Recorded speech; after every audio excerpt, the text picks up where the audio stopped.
The hosts of Two Bored Apes are not registered investment advisors. The podcast is for entertainment and informational purposes only. Nothing said on it should be construed as investment advice.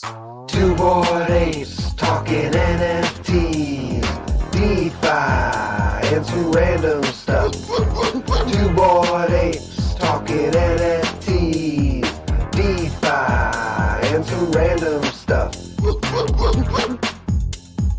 Welcome to episode 34 of Two Bored Apes. I'm your host, Jamie, and I'm here with my friend and co-host, Roy.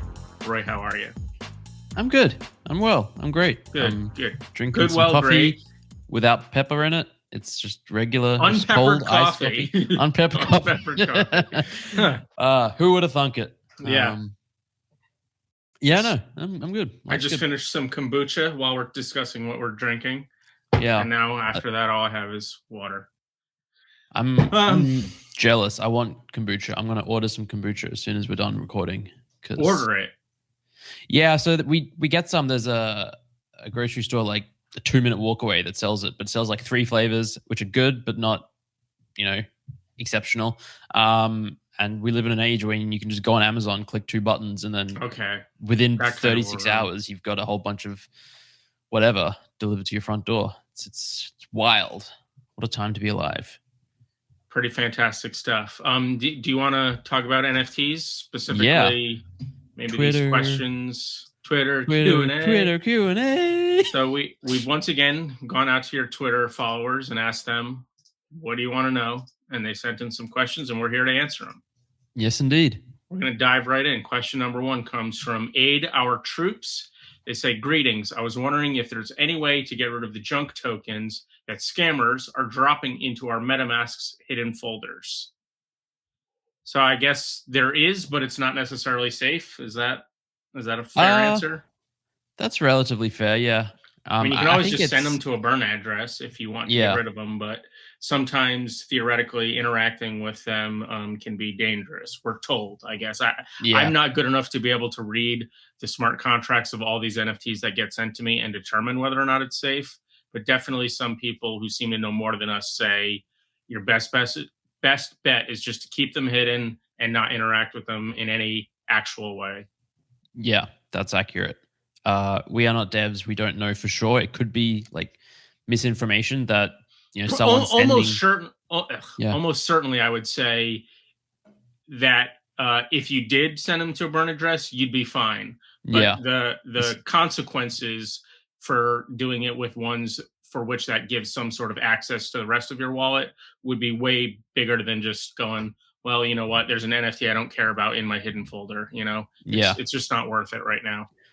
Not to mention the fact that you have to pay gas to transfer it to the burn wallet. So you're paying money to get rid of these junk tokens, which it's an issue that's only going to get worse over time. We're just going to get spammed with more and more and more. Right. And to me, the solution, you can't stop that. There's no way to stop it. This is not how the Ethereum network works. I think the solution is just to hide it basically as OpenSea does, as other ways that people view their NFTs will get better at like just hiding whatever they decide is like kind of like with spam emails. Like a lot of them go into the spam filter, folder. Some of them don't. They go into your main folder. You have to manually hide them. Same thing. And it's just the world we live in. There's going to be scammers and there's going to be spammers. You beat me to it. Spammers and scammers. Scammers. I mean, it's permissionless, right? So people can just mint an NFT and send it to you without you saying, "I want this NFT," and then you have that NFT. Yeah. And the best thing to do is pretty much just to hide it, keep it in your hidden folder, and ignore it. Yeah, and not use one neuron of thought about that NFT for the rest of your life. Don't worry about it. Yeah. Katina Tor, next question. Katina Tor says, Yuga Labs did what? I would say Cadenator.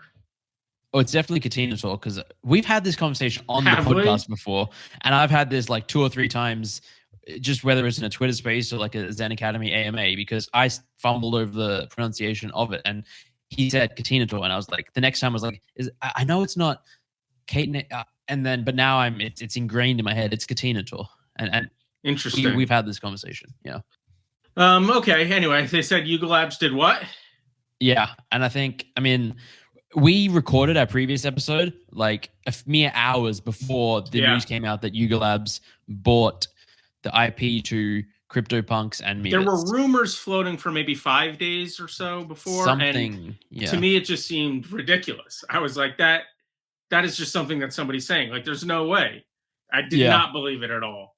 And then it turned out to be true. And it's one of those things where after it turned out to be true, I was like, oh, that makes sense. Like I remember a stand-up comedian had a joke about how ridiculously easy it is to just get accustomed to things, or how fast the news cycle is, to where if it turned out we found a gorilla who could speak English perfectly, within a week we'd be like, oh yeah, like that, the gorilla that speaks. It's just it's completely out of our realm of possibilities. But then once it happens, it's like, okay, fine. Oh yeah, that's life. Yeah, and now that we actually had a couple other questions about sort of the implications about NFT intellectual property being purchasable by existing entities and stuff like that. Which I guess it's sort of weird now, where it almost seems like it's opened a Pandora's box in people's minds about this being a possibility, when it was like maybe obviously a possibility already, and something that certainly had been vaguely discussed in terms of just maybe these projects and communities will merge. Maybe this one will acquire this one. But now this is sort of the first time we've seen it happen. I mean, maybe it's something very small, like, there's like the Pudgy Penguins thing, I guess. But this was like project number one acquiring project number two, or vice versa, depending on your frame of reference, which is sort of a huge deal. It is also funny seeing punks being upset about how their IP is sort of a commodity that can be bought or sold, when they've only gotten more control over it under Yuga Labs than they did Larva. Yeah, it's wild. Like you said, it's project number one buying project number two, or two buying one, and it sort of set the stage and is like showing people what might happen, what is possible. That we're probably going to see more of this, I think. Yeah, and then definitely. There were a bunch of rumors floating around this week, which I think are more likely to be rumors than fact, but maybe it'll come out. But that Disney was looking to acquire an NFT project, and I think specifically Cool Man's Universe was one of the big ones that. And it went from 1F to 3F, and then back down, and then back down 1.4F or something. Yeah, there's more FUD, not even FUD, like stuff happening with Cool Man's Universe, where apparently Danny Casale, the founder behind it, entered into some agreement with marketers, and then agreed to split 50-50 the proceeds, and then hasn't been honoring that, and there's a legal court case against him and stuff like that. But it doesn't seem to have affected the floor price. I haven't been following it. Maybe maybe they made an announcement, but I have not followed that either. I haven't even heard of it until this moment, actually. But Yuga Labs is now undoubtedly the number one NFT entity in the space. I mean, we would have had some good news of the week type stuff to talk about if this was a non-Q&A episode, because they had that big news, and then we had the leak of their investment deck yesterday, which was a whole thing. I think we're going to record again in a couple of days, so we'll get into it then. Yuga Labs did what? I mean, mind kind of blown, but now it's like, Yuga Labs bought the IP. That's a thing. You ready for the next question? One quick last mention. I was just checking OpenSea's rankings in terms of volume last night, and the top 4 collections over the last 7 days, they're all Yuga Labs now. It's CryptoPunks, Meebits, Bored Apes, and Mutant Apes. CryptoPunks also don't even do that much on OpenSea, right? Because they have their own marketplace. They do nothing. There's no trading on OpenSea, but OpenSea tracks them. Oh, it just okay. Well, there's wrapped CryptoPunks, which I think you can trade. Yeah, there's hardly any of that.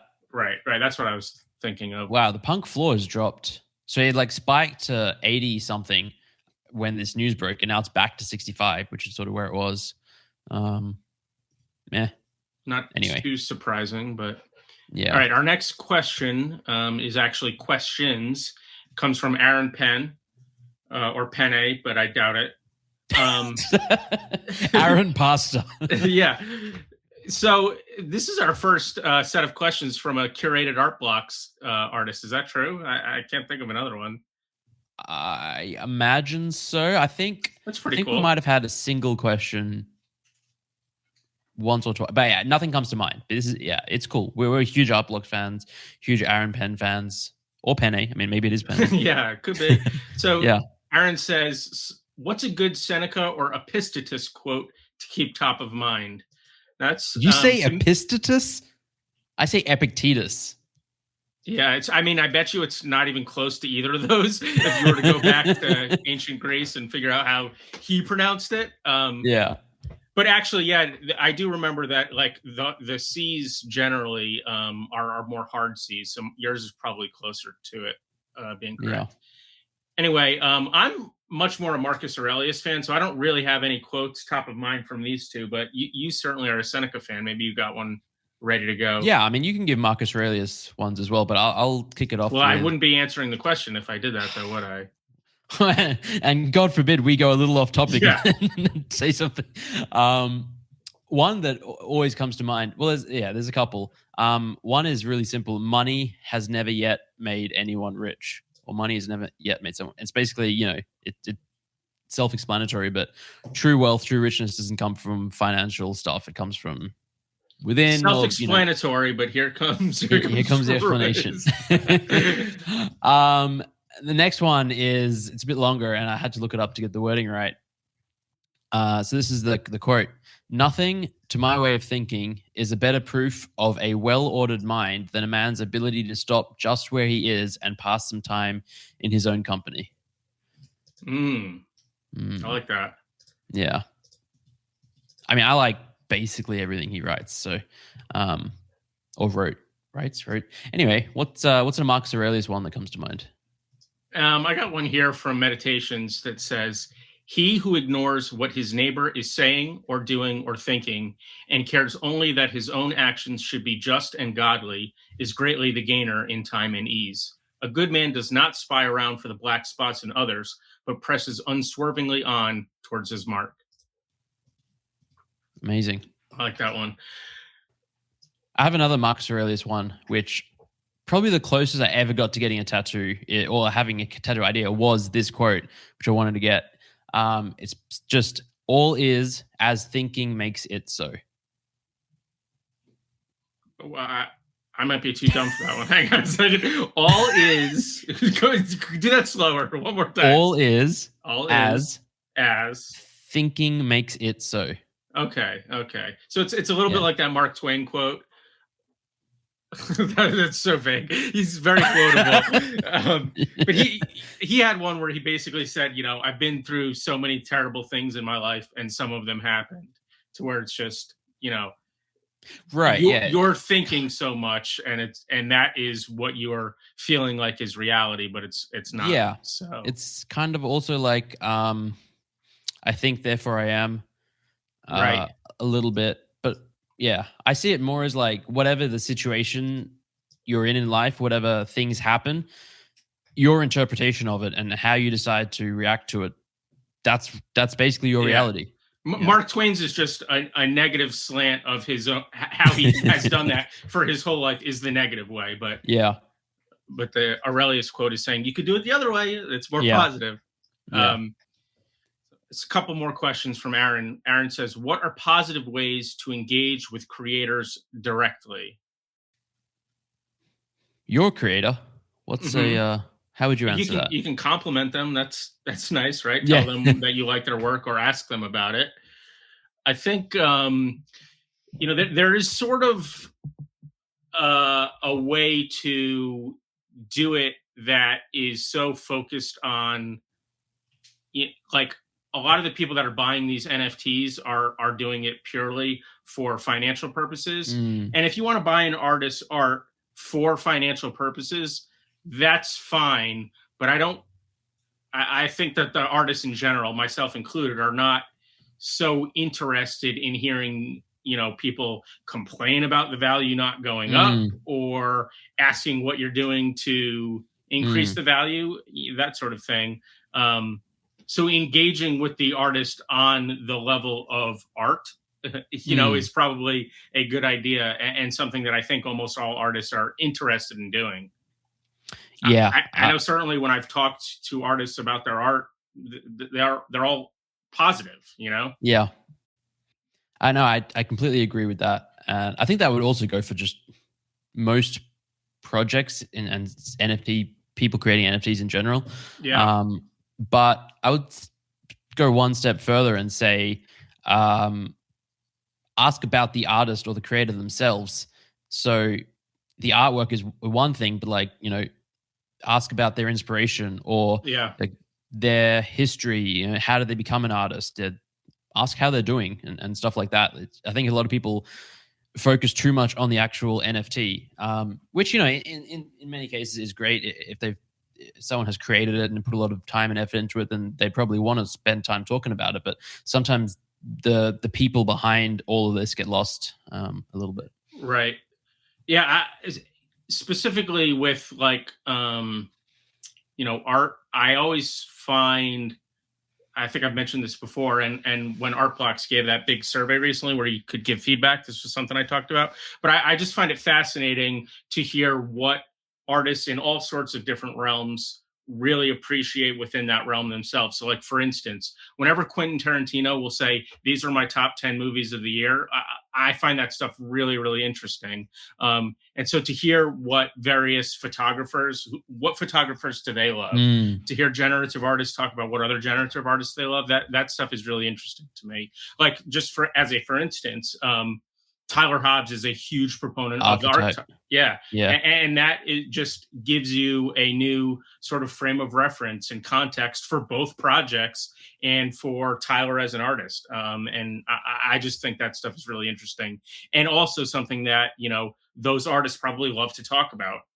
Tyler has been just voluntarily giving out the information about how much he loves that. You got a smirk on your face. What's that? Yeah, no, I have a funny Tyler Hobbs anecdote that is very off topic, but I was chatting with someone yesterday who is a member of the Proof Collective, and he was saying he had an extra pass, and if I wanted to check it out, he could lend it to me and I could go check it out. And he said, we also have like guest speakers in if you'd be interested in coming and chatting about whether it's education and Zen Academy and that kind of stuff. I was like, yeah, I might be interested. And then he went on and said like, oh, you know what, actually, we've only had one, and it was Tyler Hobbs. And I was like, I'm not sure I want to follow that. Yeah. We have to wait till we get to like our 12th guest before you're get some schmucks on, and then maybe. But all right. What's the next question? How to put artwork in historical... This is again from Aaron. How to put artwork in historical context. And then in brackets, where to educate yourself. Libraries are a good place to educate yourself, right? I mean, that's tough because I feel like the history of art is very long, right? Yeah. And so to get like caught up with it from now to it is more than a full-time job. So I guess you kind of have to pick and choose, what your interests are or how deep and broad, whatever you want to go in terms of actually contextualizing all this sort of stuff. I am just going to pull up this book that I got recently. When the Machine had that Made ready Art. to go? Yeah, well, I saw this question, so I got it out. Okay. But this is the book that I'm reading in the morning right now.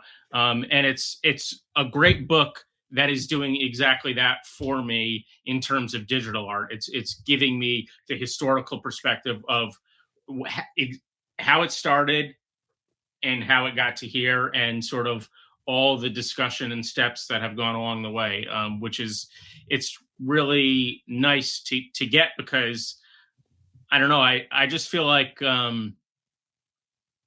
by the time I was a conscious being, at the age of 5 or whatever, digital art was already a thing, and it was, never taken at the same level, and still isn't really, as the traditional arts. But in terms of its emergence and the debate surrounding it and all of that, that all happened before my life, and it was not something that was interesting really to me until like last year, maybe.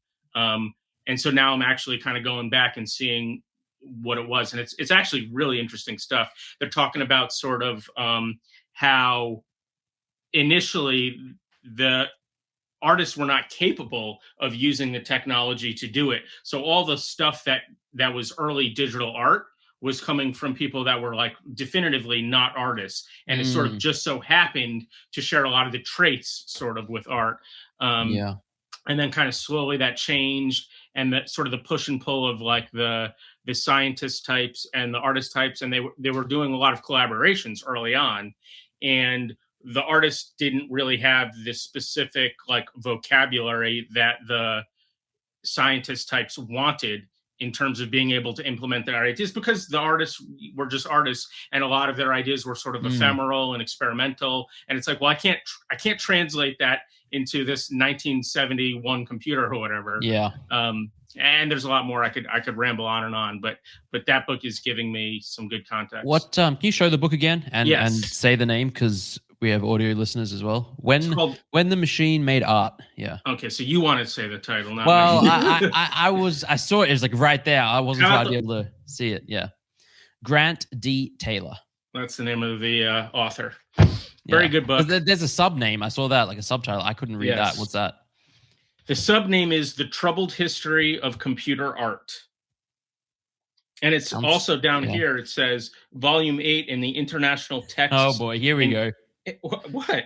Okay. Volume 8, International Text in Critical Media Aesthetics. So I guess, I don't know what volumes 1 through 7 were or who they're by. Yeah. But it's something to look at maybe as further reading after I'm done with it. Yeah. No, it sounds fascinating. I agree with basically all of that. Yeah. Yeah.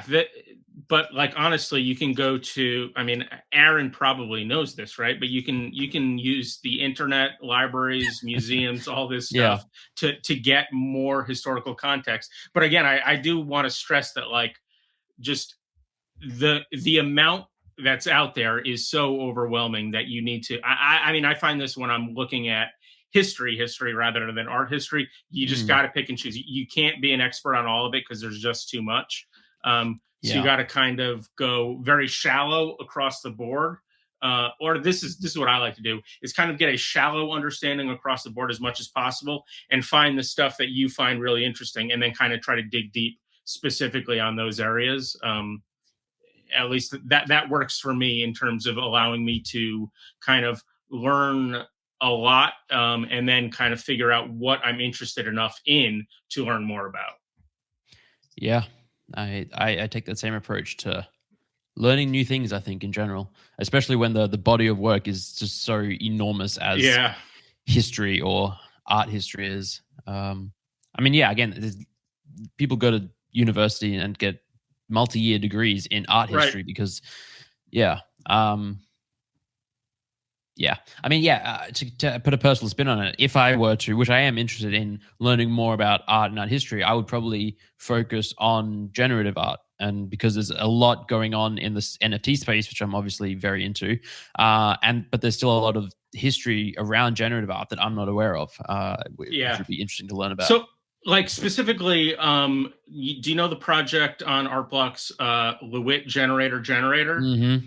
So, like, this is one of those projects that when it came out, the people that already had an understanding of generative art were talking about how it was sort of referential and relevant and stuff like this. And I sort of had an understanding of that being the case because I knew that these people knew more. But it wasn't until I read this book and was actually learning about Lewitt's work that I got a deeper understanding and appreciation for, like, what it was that these people were trying to convey with their words. Because again, I just had to, contextualize it and get that understanding of what they were talking about. And now I really want to acquire one of those pieces. Yeah, I had a similar experience. It wasn't reading a book. It was, again, when the drop came out, it was all these crazy smart people were into it, and I didn't quite grasp it at the time. And then I think it was like a month or two ago, I was talking to Brianna, who is one of the founders of Met Architects, like they're creating generative houses. And we were just chatting, and she referenced Lewitt, and I think for something about like the topography of what they were doing. And I was like, there's an art block shop, and she was like raving about, how revolutionary and interesting and stuff it was. And that made me go back and look at it again. And I picked up my first one sometime in the last couple of months, this bearish market. But that's a project that's a factory project that floor price has held up extraordinarily well, which sort of highlights the difference. It's not necessarily whether it's factory, playground, curated. It's like who's the artist and what is the artwork, and the body of work that people appreciate. Yeah. It's also an interesting. Oh, I just hit my monitor and everything shook. Where it's very easy to think of art, visual art specifically, right, as just the product. But there is more to it than that. Just as an example, a lot of times when you see the work of people like Rothko and Jackson Pollock, for instance, you hear a lot of people who are not interested in art at all talking about how I could do that or my 5-year-old could do that. And it's an uneducated view of looking just at the art rather than the context of where it is. And now, I mean, specifically for like Jackson Pollock, I would argue like they're very wrong and that those are beautiful things. But even if you don't necessarily think it is visually that appealing, a lot of times there's a lot more to it than just what you think you're seeing when you don't have any context. And so that's something with this Lewitt generator, like a lot of the people who are buying it or maintaining that floor probably would think a lot of other factory projects are as visually appealing, but aren't as interesting a story or idea for a project. And so for that reason, it kind of helps out. Yeah. All right. Last question from Aaron. How best to physically view your collection? I think I've basically, in terms of art block stuff, I have not had any sort of physical representation to view my collections yet. Do you think he definitely means physical as in non-digital? Because I can't actually be sure. Well, I mean, like a digital frame, but in the physical world, I think might be. Because I'm also just thinking like the difference between browsing your collection on OpenSea and browsing it on gallery.so is very significant. But I don't know whether or not Aaron is considering that, because it is something that you're physically doing, but even though it's like a totally digital thing. So I literally don't know exactly. Quickly start there. I mean, gallery.so we both love. Yeah. What's the other one? On Cyber, I like it as a concept, but without actually strapping in or whatever, it's never actually that good of an experience for me. Yeah, I'm going to be trying it out soon because with the goggles on. Actually, no. Well, yes, because I have the goggles. Very unclear. With or without the fucking goggles. Both. Okay. Yes. But there's also Deca.art, which is the one that Bonafide Han is behind. And I invested in a a little bit, but I haven't used. But I should. I hear good things. I haven't looked into that much. I see them using their NFTs as screensavers, and it's somehow related to that, but or like phone lock screens rather. Oh, I didn't know that. It's sort of a thing they're doing. I think they have Tezos support, which is kind of cool. That is very nice, especially as my collection grows there. Yeah, and like you can show animated stuff nicely. But yeah, definitely. It's another big thing. I need to check it out. Anyway, moving on to the physical world. Again, I have not done it. I plan to, when we go back to Australia, get a bunch of prints of certain collections and get some digital frames for the animated things, basically, that wouldn't necessarily come out so well in a still form. Some of them would. Like I've seen some excellent watercolor dreams stills that are fantastic, but some of them, I think, like Pigments is a great one. You really need that animation to appreciate it. There's a lot. Like Phase is another good example where just animated is not even comparable to trying to get a still image that conveys what you're looking at. Yeah. I think Rev Dan Cat, the guy who does the pop series, 70s pop, what is it? 70s pop something. Can you finish that sentence for me? 70s pop. All I can think of is 70s pop wonder, but that's not it. Right. I didn't want to say that because then you're confusing it with the pop. Anyway, I believe he wrote a good article about getting high quality prints made, and kind of is just for people that are, maybe coming into art only through NFTs and are now wanting to get physicals printed. You don't know about the printing process. You don't know about the different types of paper they're going to ask you that you want it printed on and all that. And he kind of gives a nice overview of what to look for and what he recommends. It's just called, back to the name, 70s Pop. 70s Pop Series 1, 70s Pop Series 2, 70s Series Pop 1, Series 1, right. Summertime series and stuff like that, yeah. So yeah, that's a good resource, and we'll try to get that link for our show notes. Yes, and I know that... I was going to... You go. Just various of these art blocks artists will have like official prints that they'll do that, if you own the NFT, you can fill out a form or whatever and get an official print from them, probably signed. And, that's a good example where you're trusting the artist to know what type of printing on what material, et cetera, what dimensions are going to look best for their works. And so that's probably a great way, I would assume, to get physicals. Yeah, that segues perfectly into what I was about to say anyway. Asemica is a good example of that because they have a specific trait of the NFT, which is called paper, and it's linen, grain, or speckled. And depending on the trait, it's sort of like they will print it for you, or they recommend printing it, but they have people that will print it with that type of paper. And just that's cool. Yeah. And now I'm looking at the Asemica for you. I really want to get an article, one of those. Yeah. The first one is like 13 off of the floor or something like that. And 2.5 times floor price or something. Yeah.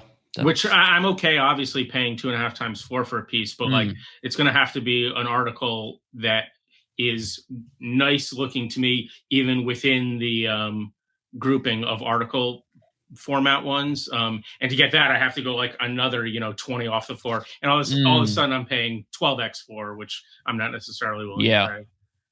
I actually really like the 2 articles on the floor. They got the blue background. I don't know if you like that one.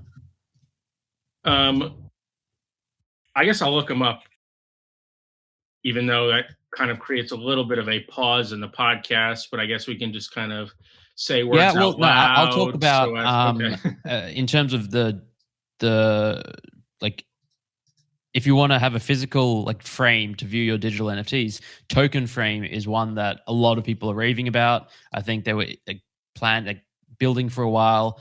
They've got like a pre-sale going on now, and based on the feedback that I've heard, they're just excellent. There's a really good frame to view NFTs in. You can pay in ETH, which it's always fun. They have a whole bunch of different sizes, and even shapes. Like you can have a rectangular one or a square one. And I'm pretty sure that we're gonna get some of them when we get back to Oz. Sorry, are you talking about number 850 here for the Asemica? 850 and I like 252 better than 850. 850 is nice, but it's not actually for sale at that price, like it says. If you okay, yeah, which is a bummer because I do like that one. Yeah, I might like it more than 252, but that one's not loading quickly enough. Oh yeah, no, 252 is nice as well. Yeah. Anyway. Yeah. I think we answered. We did Aaron's questions. Do you want to go next? This is the Aaron Penn episode. Or Penne. We'll title it Penne or Pen. I think I read like all of those questions, so maybe I definitely read the last 2, but did you? Yes, your memory is so bad. No, that's not true. Okay, fine. I'll go to the next one. Artmiss says, where do you 2 find projects to mint or buy on secondary? Twitter, when people you follow are talking about them? Mainly platforms like Artblocks or Async Art? Yeah. Kind of all of the above. With Artblock stuff, it's very much when it comes to curated, they always make an announcement and share like either some sample outputs or a link to the staging Artblock's website where you can go through and look at a bunch. And that's generally how I find new Art Block's curated stuff, and then every now and then, maybe once every couple of weeks lately, I'll go to the Art Block's website and just browse, like, because there's a whole bunch of open projects, and see if there's anything the open factory stuff and whatnot. really, and Playground as well, that really pops out to me. I have not used async art, but for other things, like non-art related things, it's Twitter, it's Discord, it's, so if you spend enough time in the space and on Twitter, it's like at certain points, everyone will just be talking about a project, and you'll be like, and just if you follow more people too, right? Yeah, I think there's sort of in traditional social media terms, that's a weird way to start the sentence, but anyway, people have somewhat of an aversion to following a lot of people, but I kind of just keep following more, and I don't really have a problem with it. And it gives you kind of more stuff. Now, obviously, the algorithm still gets to filter out the voices that they don't really want to put in front of you as much, but if you kind of keep a fresh influx of new people that you're following, you're going to just kind of have different opinions and different projects put in front of you.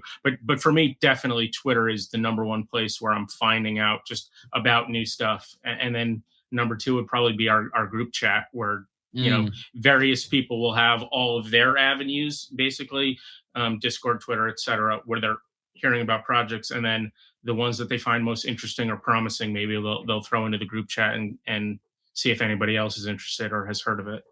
Yeah. I mean, and Discord servers are just large group chats, basically. So in various servers, different people will be bringing different projects up, asking about them. There are giveaways for mintless spots all over the place now. And if you see the same project popping up, all over the place, it's like, maybe I should check that out and do a little more research. And honestly, lately, just the OpenSea front page, it's just like you look at what's or the activity trending page. Collections. Yeah, what's had the most activity in the last 24 hours and 7 days? By that point, often it means the floor price is pumped a lot, and you might have missed the mint and whatnot. But it's how I find out about new projects, and maybe if I look into them at that point and I really love them, I might occasionally buy then. But I tend to just say, hey, I might have missed it, but now it's on my radar. If it drops again, I'm going to get in. That's a good point. Is that you can find something that's interesting that has pumped, and it doesn't have to be a disappointing thing where you go, oh, I missed it. You can just now I'm cognizant of it, and I can keep an eye on it. If the price pulls back and it seems like it's only for irrelevant reasons, now you can kind of dig deeper or think if it's something that you might want to buy. Yeah, and I think there's basically no shortage of excellent projects out there. It's just a matter of they'll all be at various different price points, and then maybe coming up with a strategy saying, all right, I'm willing to pay this much lower than what it's currently at. If it drops to that point, I'll pick it up. And if not, there's all these other projects. I'm okay missing it because, as we've spoken about ad nauseum, you just have to accept and become okay missing things all the time in this space because it's inevitable. True. I'll add one last thing. When it comes to sort of one-of-one artists and artwork by them, I find that following other one-of-one artists and not just following them, but actively going into their Twitter feeds, seeing who they retweet, who they like, what they comment on, and then just going down rabbit holes and finding new artists that way is a really excellent way of finding new one-of-one art. Yeah. Yep. Which directly relates to what I was saying a couple questions ago. Maybe it was about the positive ways to engage with creators directly. Yeah, I was just saying it's so interesting to see what art other artists like. And that's a concrete example of it. Pretty much my favorite one-of-one artist, Pondering, who created this beautiful banner, released a new one-of-one while I was sleeping today. And he doesn't release many. And it instantly got bought, and I was a bit bummed because it looked fantastic. I think it was listed at 3 ETH on Foundation. I don't fully know how Foundation works, but I guess people can make bids at 3 ETH minimum, but then there was a buy it now price. You can set what that minimum is. Yeah. So the minimum was 3, but then there was a buy it now at 5, and someone just bought it. And I was like, yeah. So I think I would have got that. They kind of have a lot of options, but they'll basically have a price that'll start a 24-hour auction. Usually is how it goes. And then it'll have that 24-hour auction, but I guess there's also the buy it now price that can kind of circumvent having to wait for an auction or whatever. Anyway, next question. Subpsyche says, or Subpsyche, how can we enter NFT space, aka blue chip projects, without being excessively rich? I think you need to buy. Yeah, you need to buy an NFT before it becomes a blue chip project. Honestly, or sort of win it in like one of the few actual raffles or something that happens with these things. Which, I wouldn't advertise trying to go find them, because you're probably just going to be finding scams more likely. But they do happen occasionally. But yeah. You literally, you can't get into what is a consensus opinion blue chip NFT project without being rich at this point. But you can definitely get into NFT projects that in the future will be considered blue chips without being excessively rich. And if your goal is to be in those projects and you are not excessively rich, that's where you're going to have to search for the time being, is not in the Bored Ape Yacht Club, but in projects that have the potential to be, the next Bored Ape Yacht Club, so to speak. Although, people like using more of the expression, it's going to be the first itself, right? Rather than trying to actually just copy it, because then you're not actually that interesting of a project. But there's for sure going to be other huge projects that gain a lot of mind share amongst the NFT community. Probably of projects that exist right now, but certainly of some that don't exist yet and are going to come out in the future. And a lot of them will be affordable. Although, unfortunately, more and more, I feel like we are seeing projects that are going just, we can mint at 3 ETH or whatever. Whereas it used to just be everything was 0.1 or less. It felt like. And now, a little bit more, you're definitely seeing projects just going, we're going to try to get as much money on this mint as we possibly can, and then we don't necessarily need to worry about keeping the project afloat if our goal was to make money. If theoretically you could have a very cynical operation that are just releasing an NFT project to make money, but if they do that, if their goal is to do that through royalties, they can like accidentally make a very cool project with a cool community. But again, if they just jack up the mint price and try and get it all at once, you're so unlikely to end up with an interesting project and an interesting community.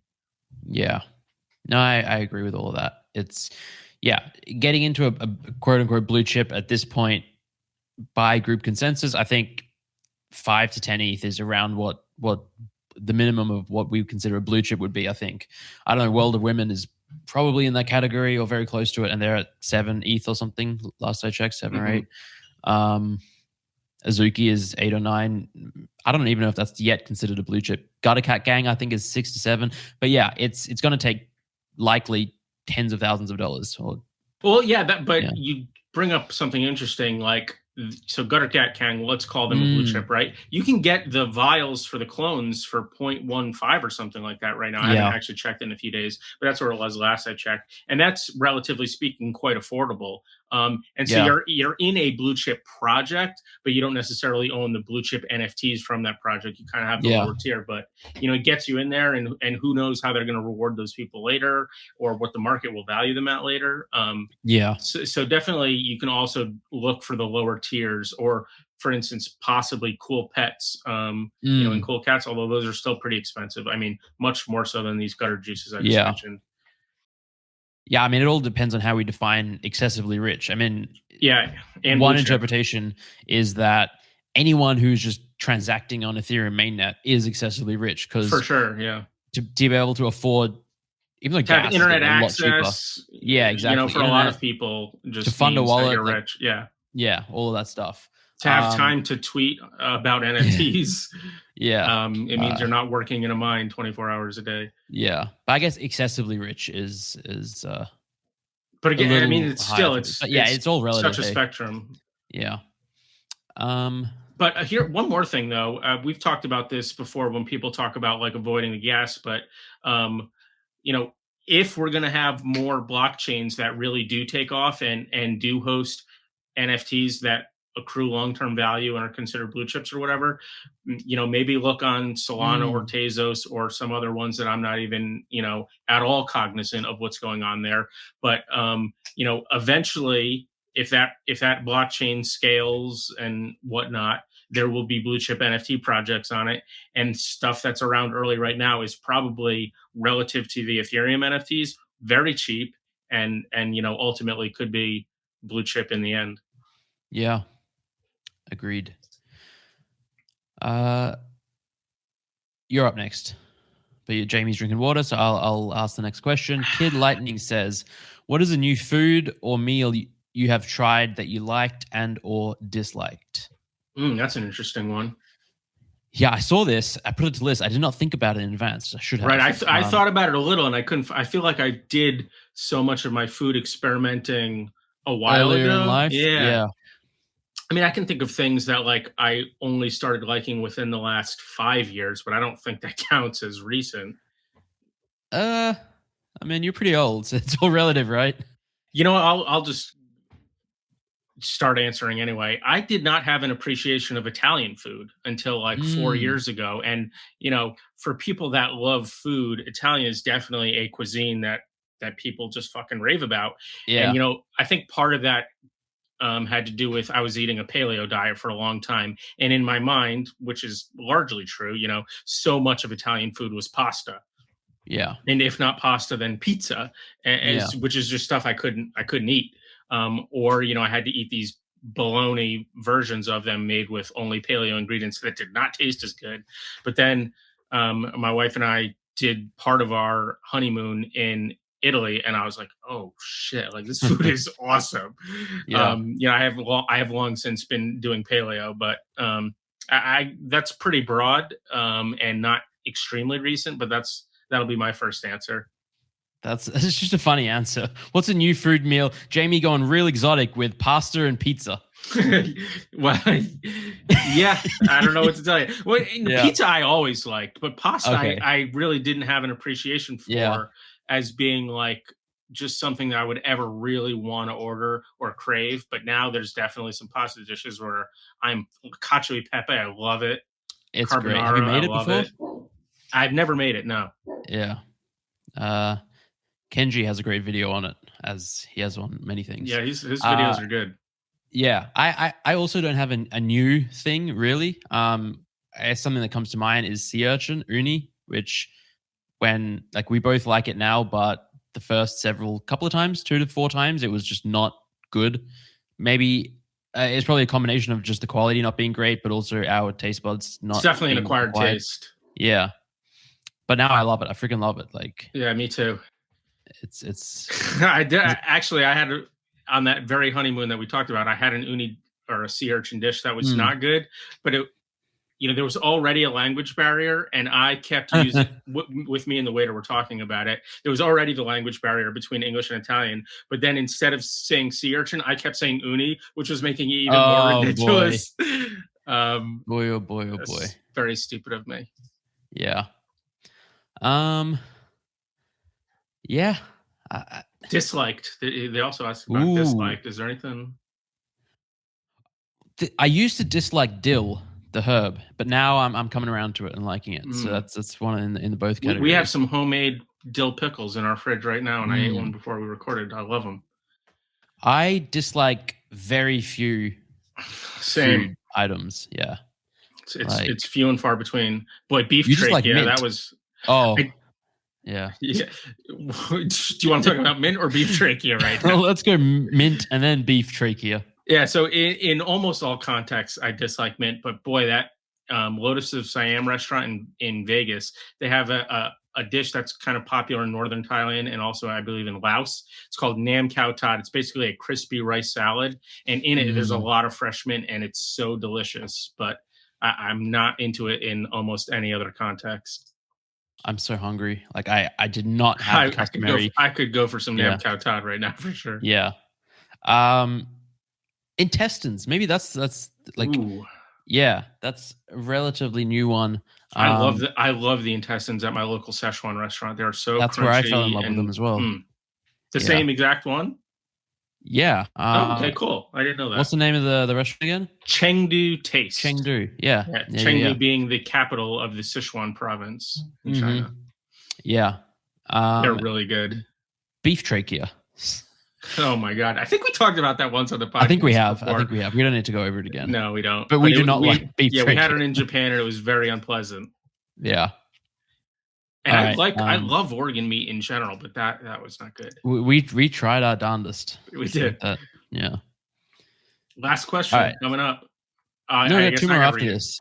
Yeah. What? Oh, right. The ones that okay. Sorry. Third to last question. Lulu says, should metaverse land be scarce? This is an interesting question that has been talked about a lot recently because of the Yuga Labs leak, which I guess we mentioned it earlier, but not got into specifics. But their investment deck, supposedly, again, got leaked a couple days ago. And on it, basically, they had plans to sell a bunch of digital land. And so now people are talking actively about it and about whether or not it should be scarce or not and all that stuff. Why don't you take it away with your opinions? Yeah, it's a really interesting topic. I had been thinking about it a little bit before this news as well, but this has definitely propelled it into the zeitgeist and the current conversation, public conversation. It seems like metaverse land should not be scarce because it's relatively easy to just create more of it. It's just more data, and then you can give people the ability to build on it. But by making it scarce, you can sell it, raise money to build out the infrastructure. Like, yes, you can create infinite land, but there still needs to be an entity behind it creating the infrastructure upon which people can build on this land. Like, if there's nothing to do on it, right? It doesn't matter that you can walk for 38 hours in each direction, right? Right. But even just as much as like the software to create the land, the tools, the servers it's hosted on, the website, like all of that stuff, there needs to be some sort of entity, at least funding behind it. And so selling the land, I guess, is what most people have done and is just become one of the de facto things. But I wouldn't be surprised. I have heard about a couple of metaverses or metaverse land places coming out with models where there's effectively no limit, and they use like you get to the edge of the map, but it's never ending. You just it's a globe or whatever, so you just end up on the other side, kind of thing. No, I think it's flat, but it just like it generates. I don't know exactly, but it generates new stuff when you go into a new room. Like it's like, all right, this is. It just makes a new randomized landscape or whatever it might be. Yeah. And that seems like a cool concept as well. But coming back to what you said before about how there's value in there being stuff on the land, whether it's games or hubs and stuff. That has me a little bit concerned about like these NFT worlds, specifically the one that's built on Minecraft that people are very into now, and it is certainly, I would say, the hottest of the metaverses. People that are into it have been citing how big it is, how just one of them, for instance, is like bigger than all of Sandbox or something. Whereas Sandbox had previously been showing, one of ours is so much bigger than like Decentraland or what's the other one? Cryptovoxels. But at some point, like the scale with which they're saying that these NFT worlds are, and that they are, I say saying as if they could be lying. It is how big they are. But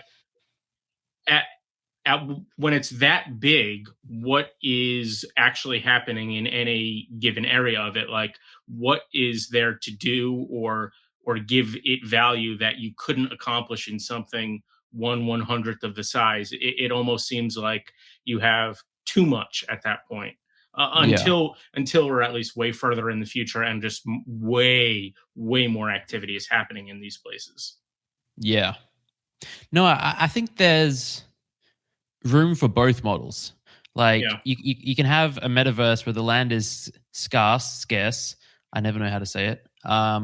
And the company or entity platform is adding a lot of value to it, whether it's experiences, whether it's advertising to bring new people in, whether it's wearables, whatever it is. And that adds value to the entire ecosystem. And that's maybe justifies them charging for the land. And maybe they don't want to manage an infinite amount of land. Maybe they just want to have a smaller place.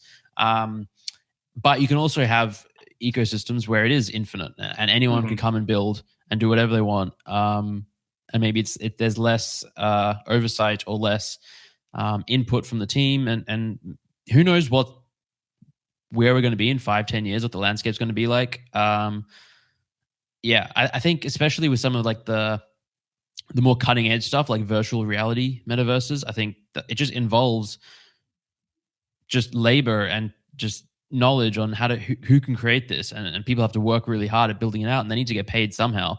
And it's like, whether it's buying land or some other way, people need to get paid. It takes money to create these metaverses. Right. Yeah. Also, I had actually a little bit of a Twitter discussion earlier where this very concept was coming up, and somebody said something to the effect of, actually, let me pull up the exact tweet. It shouldn't take me very long at all. I'm looking. I'm going to comment on Jamie's sweater at the moment. It looks like he's wearing a Captain America Christmas sweater. Yeah, so ugly Christmas sweater is what those are traditionally called. Ugly Christmas I'm getting very sweater. close here. This is some great podcasting. Oh, no, I think I might have scrolled by it. But anyway, I'm sorry. This did not go as I pleased. But they basically said, like, why is it supposed to be scarce, or why should digital virtual land be scarce and valuable? And then I said, like, well, if that's your argument, why should anything virtual have value and be scarce? The exact same thing. And this particular person had an Alien Friends NFT as their profile picture. So, like, you're asking why should the land be scarce, but why is the Alien Friends profile picture collection only 10,000? Why not mint 1 million of them and have every single combination of traits in the entirety of the project? And they basically just said that's a good question. And then, some various people got into a discussion there. But this is just another one of those things where I feel like it sort of puts a microscope on the entire concept of NFTs and what's being built here. And the debate is interesting and definitely worth having. But, we know that when we're talking about these NFTs, the scarcity is artificial in the sense that whoever's creating the smart contract is deciding how many of these things there are. And so, in that sense, it is artificial, but it's also real, because that's the smart contract. As long as it's immutable and on chain, is not changing. And so you just have to wonder and sort of analyze, was this number picked for a good reason? And, has the subsequent time since that smart contract got put out there, has that reason been proven to be accurate or inaccurate? You know what I mean? And so that's sort of what we're going to have to wait and see. But I would also just to keep going on this for a little bit more. At this point, the amount of participants that we have in the space is just so small that we don't need all that land or for it to be all that big. And so right now, I would think that maybe it's either like there's just, I've talked about with the profile picture project stuff as well. There's just so much supply right now to how much organic actual demand there is within the space. So we're going to need to have a lot more people onboarded and a lot more people building interesting, experiences to actually have in these places to make the value realistic. Yeah, no, 100%. Toby is barking a lot, huh? Yeah, he is. Should I check on him? Let me go see if I need to do something. You can talk to the listeners. Oh boy. What should we talk about next? Well, I can go on about Metaverse Land a little bit more. So currently we have, honestly, up until 6 months ago, we had 4 metaverses, really, quote unquote metaverses. There was Sandbox, Decentraland, Somnium Space, and Crypto Voxels. And Jamie's back now. So that was a very short history lesson. He's just looking out the window, barking at things. Nothing I can do. Just living his best doggo life. Yep. Somebody must be nearby, and he's not. Yeah. He's not appreciative of that. All right, next question. Sir Kra says, did you guys KYC for the Bored Ape Yacht Club's mystery thing? What are your thoughts on it? I did it yesterday or 2 days ago, but I'm also already KYC'd basically, right? Everyone here can see my face.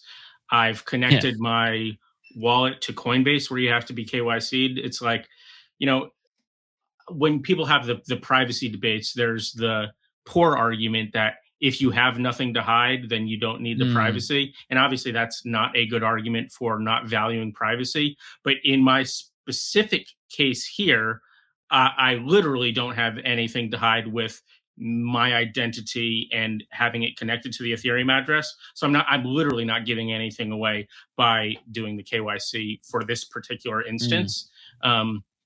And, again, that doesn't mean that I don't love the idea that, within crypto, if I did have some reason to be fearful of, unjust government action or whatever, I could create another Ethereum address and not link my identity to it. Like, I totally value that and get that.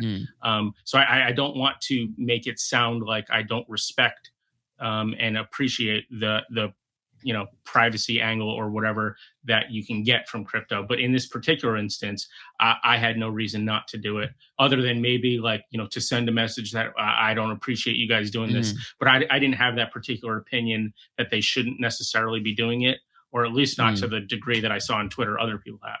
So yes, I did do it. I tried to do it basically. I have no real opposition personally, again, my personal situation to it.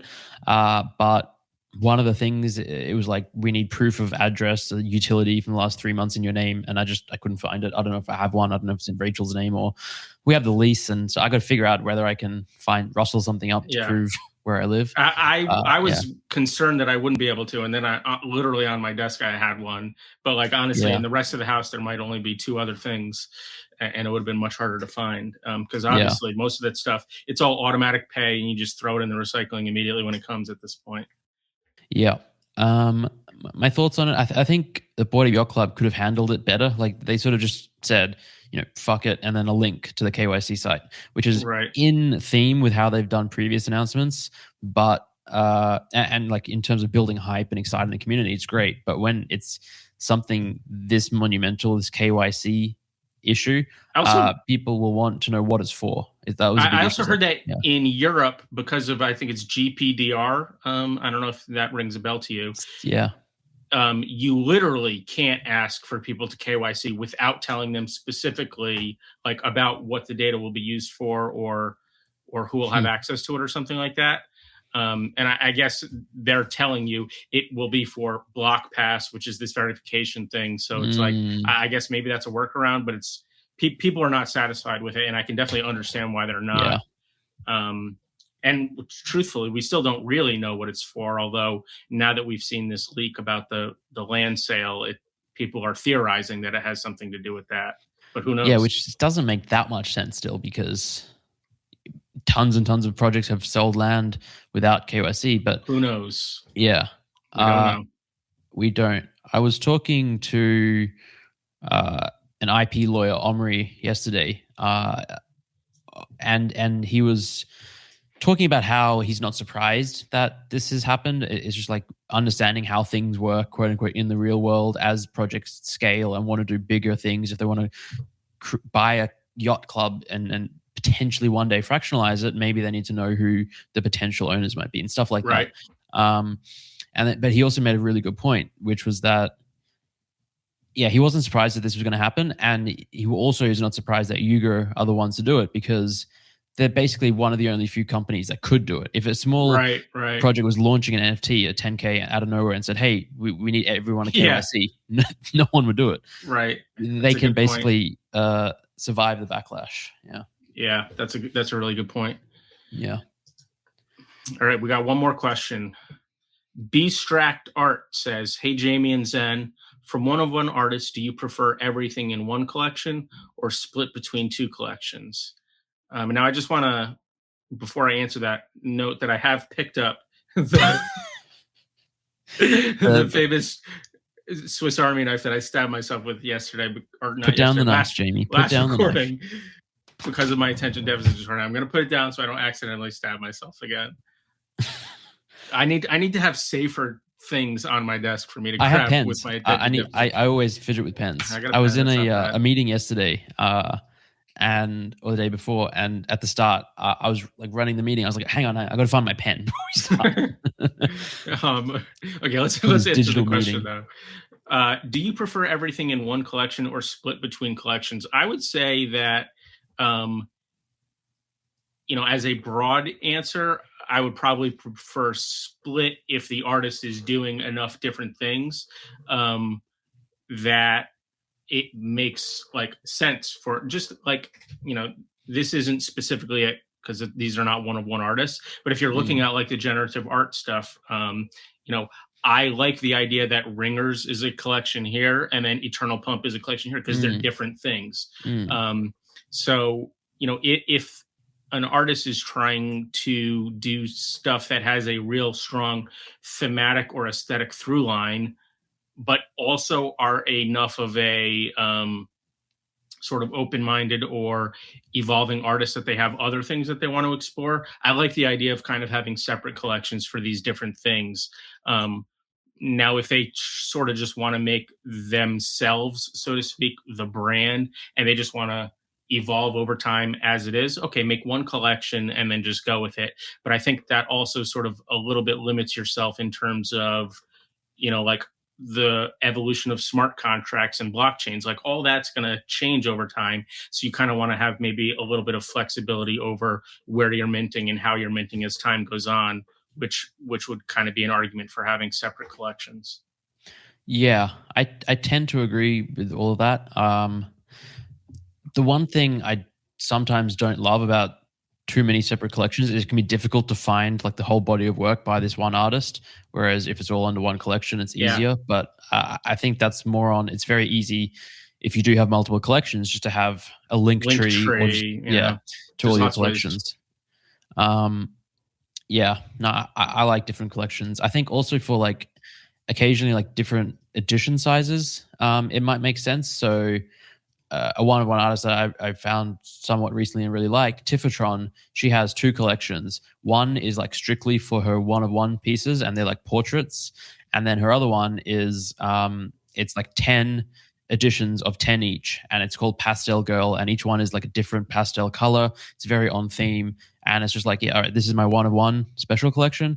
And this is my Pastel Girl editions of 10 collection, and mixing that together in the same collection seems it would have been a bit clunky, I think. So I like that it's split up. One other thing I'll just add is that if you start immediately with multiple collections, there's not really any going back. Whereas if you go, okay, I'm going to mint them all in one collection, you can basically just change your mind later and go, okay, I'm making a new collection. So that's just sort of something to keep in mind, that you have the flexibility to change your mind if you start all in one, but don't necessarily have that same flexibility if you kind of break it up immediately. But I'm also sort of envisioning, for the most part, that, within this context, the artist would be basically only doing work within one collection and then kind of finishing it and then evolving as an artist and doing something else. Although, artists can do whatever the hell they want. And especially like you see in this space, sometimes people will, as they catch on, mint some artwork that they created a while ago that they liked and just for whatever reason didn't mint it at the time. But now there's demand for their work. People want more of it. They can just mint it. And so in that case, I could be artistically over here, but then mint in this old collection I have over here from some art that I made 8 months ago that is kind of thematically more in that other collection. And I would have no problem with that. And collectors wouldn't either. Yeah, I think that answers that. That's been another episode of Twitter Q&A. Shall we play What Are You Thinking? What am I thinking? Yes, let me think of a word. I got a great word. Okay, I have one as well. All right. 3, 2, 1. Lake. McDonald's. Lake and McDonald's. Huh.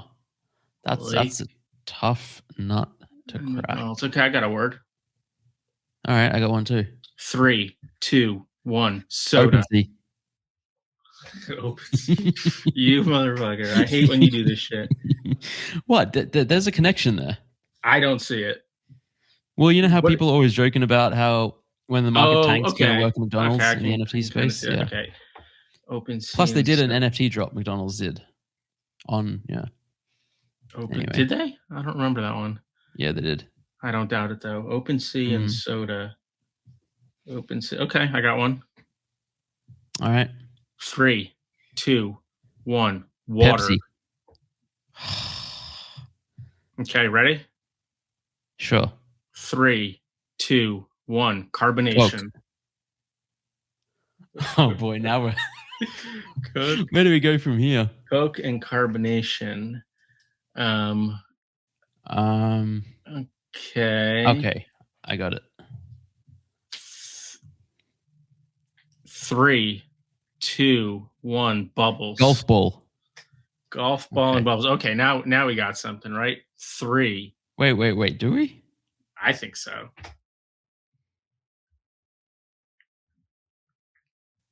It seems pretty obvious. Oh my god. All right. I have nothing. All right, let's go. No, let's not. Why don't you think a little bit longer and get the obvious word? I can think of things, but they all have the word bubble in it, which I'm pretty sure is not allowed. So golf ball and bubble. Or they have the word ball in it. Oh, by the way, every single one of our listeners is thinking of the exact same word in their head right now that I'm thinking of. You said bubble? Bubbles. Yes.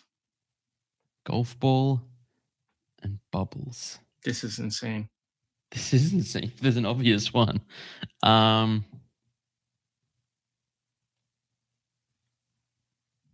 have no idea. Oh my god. Should I just tell you what it is and we end the episode with you not being able to get it? No, of course not. We'll get there.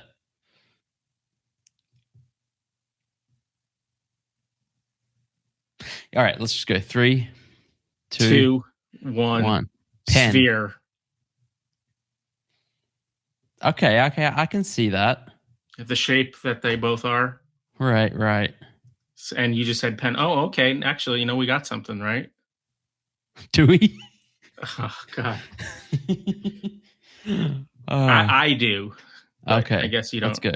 3, 2, 1. Ballpoint. Circle. Ballpoint and circle. Ballpoint, circle. Okay, I got another one. Okay. 3, 2, 1. Stencil. Compass. Oh my God, we are right there. I know. Stencil and compass. It would be convenient if we could say circle. Ooh, yeah, I got another one though. Oh shit. This one's obvious.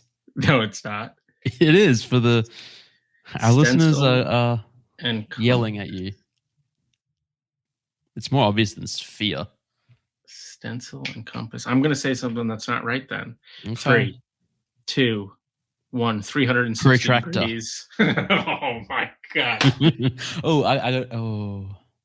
Wait, hold on. It was stencil and what? Compass, and I said protractor. Compass. I was literally, I'm sorry, I apologize. I was picturing a protractor when I was thinking of the word compass. Jamie. That one was on me, but we should have got it earlier with sphere. All right, okay. So now we have protractor, and what shit did I say? 360 degrees. 360 degrees, yeah. See, now this is we're getting into the issue where all the correct answers are words that we just said within the last 5 guesses. We're gonna have to give up soon. No, then we just do what I do and just go completely left field again. But that's not how you. That's not the game. It worked so well last time. Oh, God damn it! All right. All right, hang on. Let me see if I can think of a good one. I got a good one. I don't protractor and what? 360 degrees. Protractor and 360. I have. There's another obvious one actually. Okay, 3, 2, 1. Drawing. Circumference and drawing. Circumference was better than sphere. Oh, I got a pretty good one though that I can't say anymore. Okay, I maybe. All right. 3, 2, 1. Pie. Globe. Globe and pie. Okay, I got something. Sure. 3, 2, 1. Geometry. Geometry. That was a really good one. Thank you. Geometry and Apple. Geometry. Pi would be great for this. But you'd have to spell it 2 different ways. Geometry and Apple. Geometry. All right. Fuck. Okay. You ready? Yeah, sure. 3, 2, 1. Learning. iPhone. Learning and iPhone. Okay. I got one. Now I feel like we're far away, and somehow you immediately have one. Learning and iPhone, and you immediately have the word that's between those two? I have a word that's between those two. Trying to be the word. Learning and iPhone. I have no idea what you. Okay, I'm just going to say some shit down. 3, 2, 1. Duolingo.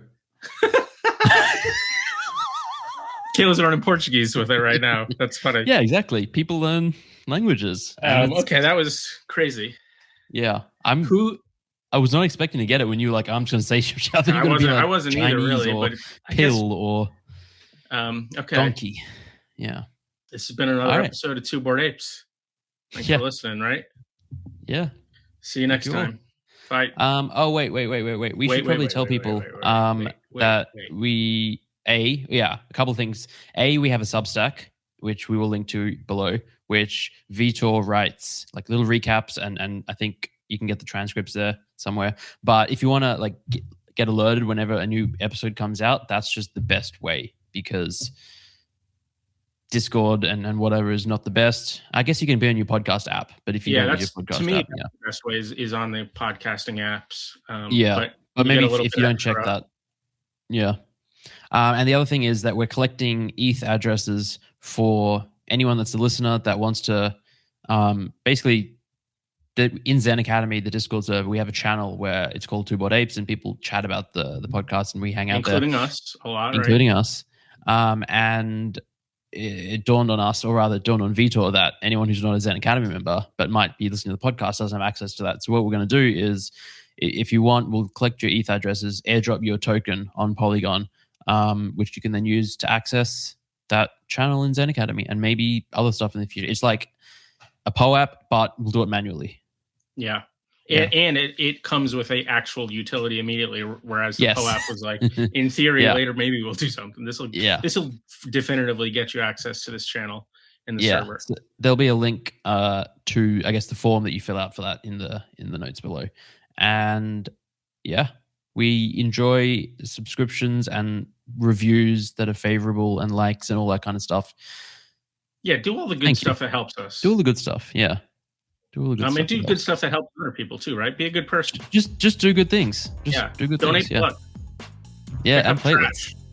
Yeah. We'll platelets are part of blood, but yeah. Okay, let's end the episode. Bye. Bye. Two Bored Apes talking NFTs, DeFi, and some random stuff. Two Bored Apes talking NFTs, DeFi, and some random stuff.